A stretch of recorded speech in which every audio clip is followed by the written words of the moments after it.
Der amerikanische Elektroautohersteller Rivian hat seine neuen Modelle vorgestellt.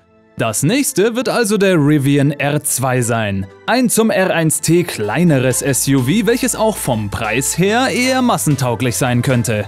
Alles, was man aktuell dazu wissen kann, seht ihr jetzt hier auf Project Drive.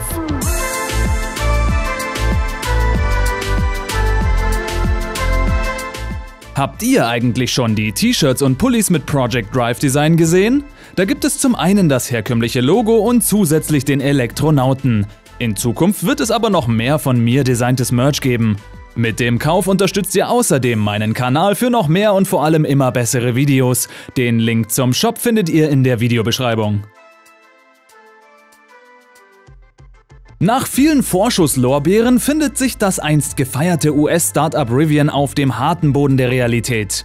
Sorgten bei der ersten Vorstellung die allein für den US-Markt vorgesehenen Elektrokolosse Rivian R1 und R1T selbst bei der Konkurrenz noch für Aufsehen, sorgen inzwischen zahllose Verschiebungen, Rückrufe und mäßige Produktionszahlen für negative Schlagzeilen und lassen immer mehr Investoren zurückschrecken. Mit einem zweiten Anlauf und zwei deutlich kleineren Modellen für den US-Markt und Europa bestimmt, soll aber bald alles besser werden. Bis diese jedoch auf unseren Straßen rollen, dauert es noch fast 3 Jahre.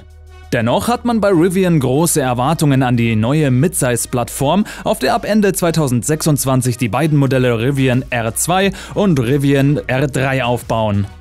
Nach ein paar Wochen voller Teaser und einem Last-Minute-Leak hat Rivian vor kurzem zuerst den R2 offiziell gemacht und das kommende SUV startet sogar etwas günstiger als erwartet. Vielleicht aus diesem Grund oder einfach weil es auf vielen anderen Ebenen ein verlockendes Angebot ist, sind bei Rivian in weniger als 24 Stunden seit der Einführung bereits mehr als 68.000 Reservierungen für den R2 eingegangen. Für ein so kleines Unternehmen wie Rivian ist das eine ziemlich wichtige Leistung, aber man muss halt auch bedenken, dass Reservierungen keine Vorbestellungen sind. Die Kosten für eine Reservierung betragen nur 100 US-Dollar und sind erstattungsfähig.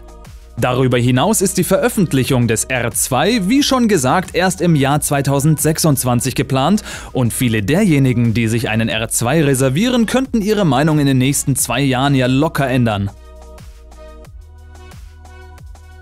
Der Rivian R2 ist ein Mittelklasse-SUV im gefälligen Rivian-Design, das nicht nur durch die Leuchtelemente und die markante C-Säule stark an den großen Bruder R1T erinnert. Auch im Allgemeinen ist sich Rivian designtechnisch treu geblieben. So ist der R2 optisch im Prinzip die abgespecktere Version des R1T. Rivian hat für den R2 aber ein Fahrradträgersystem für 2 Fahrräder entwickelt, das zusammengeklappt perfekt in den Frontkofferraum passt. Fürs Dach gibt es auf Wunsch ein passendes Dachzelt, ebenfalls von Rivian selbst entwickelt. Der Innenraum des R2 ist mit Innovationen gespickt, so sitzen in den Lenkradspeichen rechts und links besonders große Drehräder, die beim Scrollen durch Menüs fein einrasten. Ist das Ende der Menüauswahlmöglichkeiten erreicht, ist das Drehrad nicht mehr drehbar.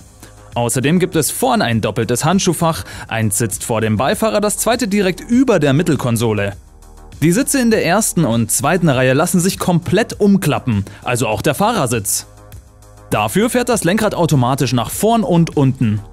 Mit einer Matratze auf der dann entstandenen ebenen Fläche dürften Insassen des R2 gut in ihm übernachten können.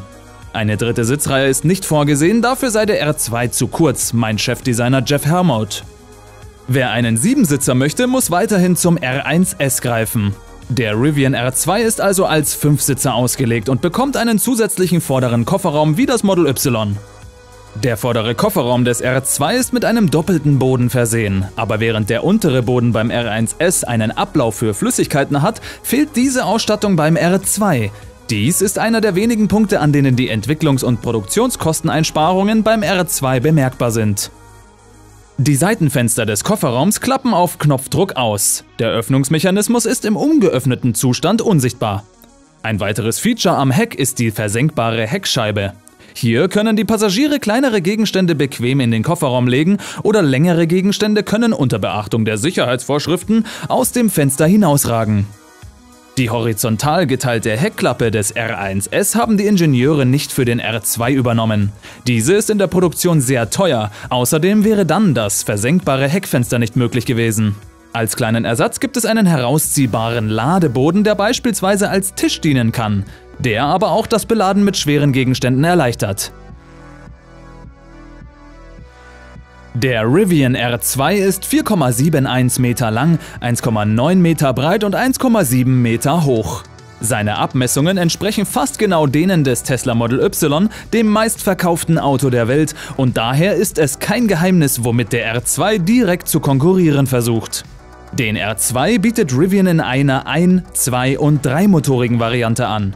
Von einem Elektromotor an der Vorder- und 2 E-Motoren an der Hinterachse angetrieben, spurtet der R2 in unter 3 Sekunden auf 100 km/h. Das Nachladen des Akkus erfolgt wahlweise über NACS, das ist der North American Charging Standard, diesen Standard verwendet auch Tesla, oder CCS. Als maximale Reichweite gibt Rivian für den R2 zwar 531 Kilometer an, allerdings ist es wahrscheinlich, dass damit nicht die Batterie der Basisausstattung gemeint ist. Die verwendeten 4695-Zellen sollen eine bessere Energiedichte aufweisen als ihre Vorgänger. Zum Vergleich, ein Tesla Model Y kommt in der hinterradgetriebenen Einstiegsversion 445 Kilometer weit, die Long-Range-Variante schafft 533 Kilometer. Die Preise gehen auf dem US-Markt bei $45.000, aktuell umgerechnet ca. 41.117 € los. Ein Tesla Model Y mit Hinterradantrieb startet in Deutschland nach der jüngsten Preissenkung bei rund 45.000 €. US-Kunden müssen nur 39.745 € zahlen. Der große R1S ist mit einem Einstiegspreis von 69.000 € deutlich teurer. Und trotz des hohen Preises hat Rivian aktuell angeblich Probleme, den SUV kostendeckend herzustellen. Als Auslieferungsstart auf dem US-amerikanischen Markt peilt Rivian für den R2, wie jetzt schon öfter erwähnt, das Jahr 2026 an. Was haltet ihr vom Rivian R2? Wäre der was für euch? Und was denkt ihr, wird der bei uns kosten? Sagt mir das gerne in den Kommentaren. Wenn euch meine Videos gefallen, lasst mir ein Abo und einen Daumen nach oben da. Vergesst auch nicht, auf meinem Instagram- und TikTok-Kanal vorbeizuschauen. Die Links dazu sind in der Videobeschreibung. Vielen Dank fürs Dranbleiben und wir sehen uns dann beim nächsten Mal. Ciao!